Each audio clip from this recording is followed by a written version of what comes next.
Assalamualaikum warahmatullahi wabarakatuh. Yang kami hormati selaku dosen pembimbing bahasa Indonesia, Bapak Muhammad Rois Abdul Fattah. Perkenalkan, nama saya Salsabila Caheningrum. Perkenalkan, nama saya Trisna Jaya Septianti. Kami dari kelas 1B, Prodi D4 Terapi Wicara. Baik, di sini kami akan menyampaikan isi pembahasan jurnal kami yang berjudul Dampak COVID-19 terhadap proses pembelajaran online. Kepada Trisna, saya persilahkan. Baik, saya akan menjelaskan tentang pendahuluan. Yang pertama adalah latar belakang. COVID-19 merupakan virus yang menyerang sistem pernafasan, memberi dampak buruk bagi kesehatan yang disertai dengan gejala yang ringan maupun berat.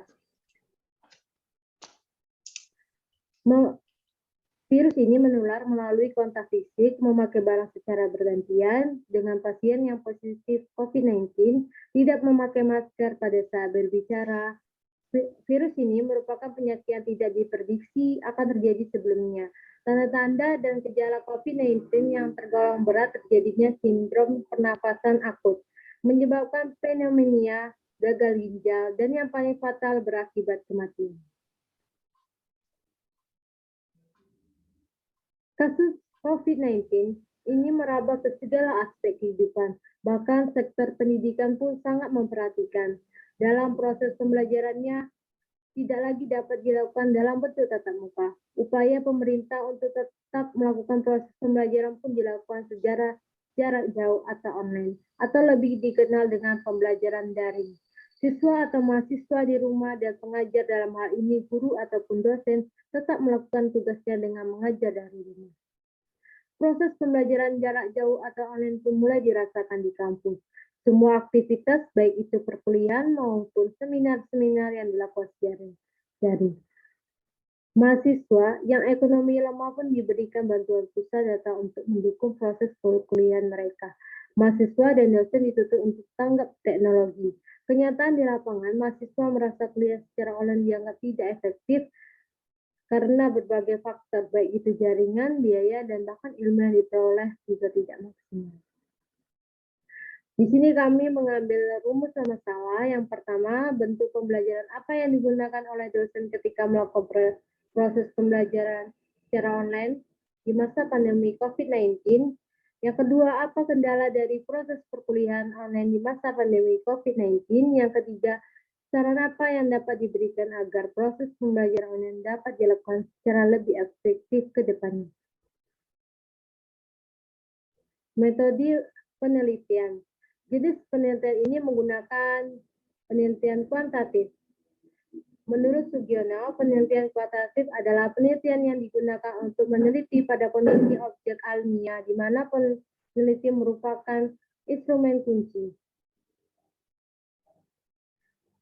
Dan populasi dalam penelitian ini adalah mahasiswa terapi wicara Politekkes Kemenkes Surakarta. Sampel yang dipilih adalah 3 mahasiswa angkatan 2021 yang kuliah secara daring atau online dan dianggap mampu menganalisis proses perkuliahan. Baik, saya kembalikan kepada Salsa. Ya, baik. Terima kasih, Trisna. Untuk yang selanjutnya akan saya lanjutkan, yaitu materi hasil dan pembahasan bentuk pembelajaran online selama masa pandemi COVID-19. Bentuk pembelajaran online yang digunakan selama proses pembelajaran telah banyak dikembangkan. Sejak terjadinya pandemi COVID-19, semua institusi pendidikan mulai menggunakan bentuk pembelajaran dengan memanfaatkan aplikasi-aplikasi pembelajaran yang dirasakan mampu meningkatkan keefektifan proses pembelajaran secara online. Berdasarkan hasil wawancara peneliti dengan informan mahasiswa, hasil yang diperoleh adalah sebagai berikut. Untuk mahasiswa yang pertama sampai ketiga yang disingkat memberikan jawaban yang sama, yaitu bentuk pembelajaran online-nya dengan menggunakan aplikasi seperti Zoom, Google Meet, Google Classroom, dan WhatsApp Group. Berdasarkan hasil dari Google Form, Untuk pertanyaan peneliti yang pertama dapat disimpulkan bahwa bentuk pembelajaran online selama masa pandemi COVID-19 adalah menggunakan aplikasi. Aplikasi yang digunakan dalam proses perkuliahan online selama pandemi seperti Zoom, Google Meet, Google Classroom, dan WhatsApp Group. Kendala proses pembelajaran online di masa pandemi COVID-19. Bentuk pembelajaran dalam proses pembelajaran online pada mahasiswa jurusan terapi wicara berdasarkan hasil wawancara adalah penggunaan aplikasi Zoom, Google Classroom, dan WhatsApp Group. Google Classroom dan WhatsApp Group, kendala masing-masing aplikasi ditanyakan kepada responden agar dapat dianalisis oleh peneliti. Untuk mahasiswa yang pertama memberikan pernyataan Google Meet lebih efektif, Zoom sinyal tidak bagus, suara tidak terdengar jelas, gambarnya patah-patah, tetapi Classroom juga kadang-kadang kalau upload tugas error, bawaan aplikasinya error. Saya pernah mau upload tugas tapi tidak terjadi kalau WhatsApp Group untuk share tugas saja. Untuk mahasiswa yang kedua memberikan pernyataan bahwa Google Classroom efektif karena presentasi juga bisa lewat Classroom, kalau Zoom kendalanya di jaringan. Mahasiswa yang ketiga atau disingkat memberikan pernyataan kendala pada aplikasi Zoom adalah jaringan. Kadang tidak bisa dengar suara, materi yang diberikan jadinya tidak bisa dimengerti, waktunya hanya 40 menit. Jadinya bagus kalau dosen buat video pembelajarannya. Selain itu, tugas yang diberikan juga banyak, tumpang tindih dan tenggat waktunya yang selalu singkat. Berdasarkan pemaparan dari ketiga mahasiswa dan dapat dikemukakan bahwa kendala dalam proses pembelajaran online adalah aplikasi yang digunakan untuk pembelajarannya itu bisa dikatakan efektif karena informasi bisa di-share dengan cepat dan mahasiswa bisa langsung meresponnya. Juga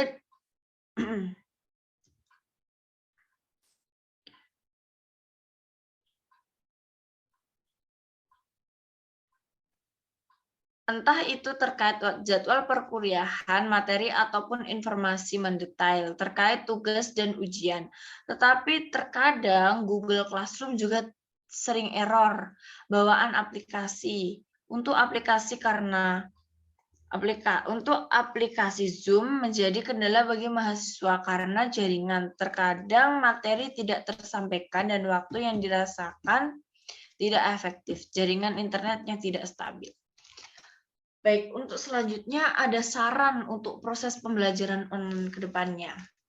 Adapun untuk proses pembelajaran online ke depan, saran-saran yang dapat diberikan oleh mahasiswa adalah sebagai berikut.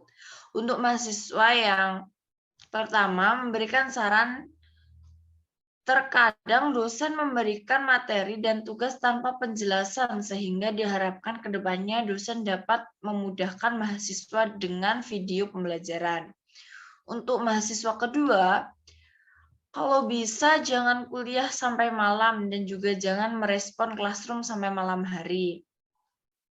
Sedangkan mahasiswa ketiga memberikan saran yang tidak jauh berbeda.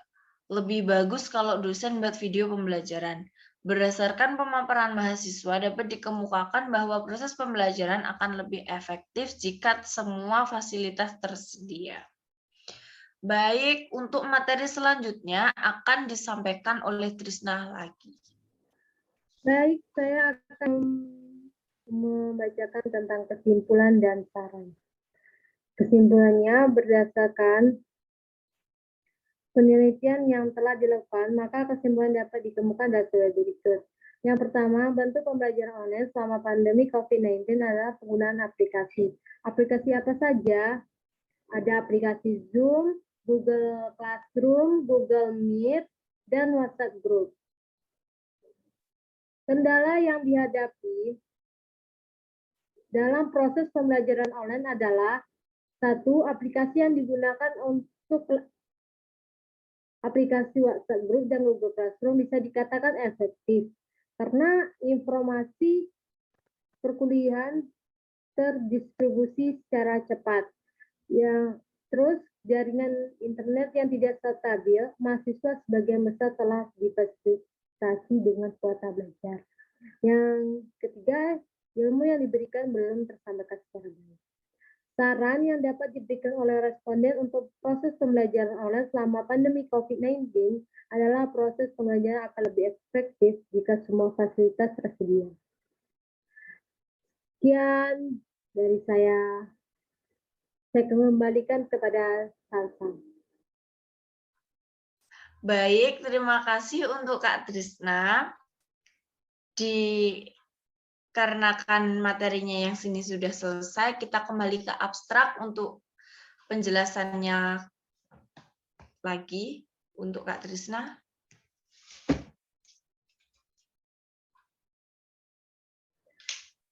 Abstrak. Penelitian ini bertujuan untuk menganalisa dampak COVID-19 terhadap proses pembelajaran online.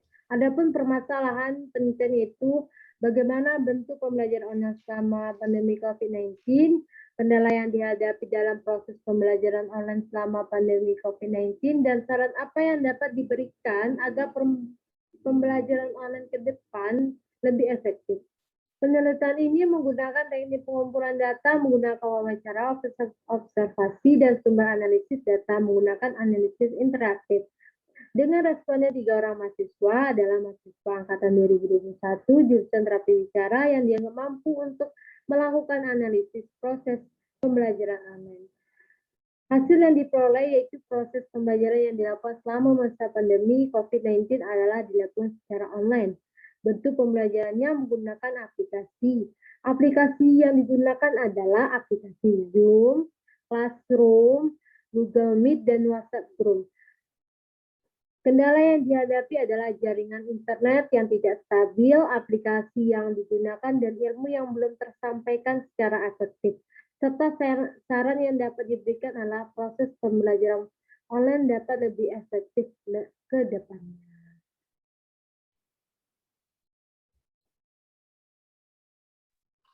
Baik, terima kasih untuk Kak Trisna materinya. Baik teman-teman, terima kasih yang sudah mendengarkan presentasi dari kelompok kami. Bila ada salah kata dan kurang lebihnya, mohon dimaafkan yang sebesar-besarnya. Jika ada saran, ada masukan, silahkan disampaikan kepada kami. Kami mengucapkan terima kasih. Terima kasih semuanya. Iya, wassalamualaikum warahmatullahi wabarakatuh. Lupa dilihat dan ditonton ya. Dadah. Bye-bye. Jangan lupa ditonton dan subscribe.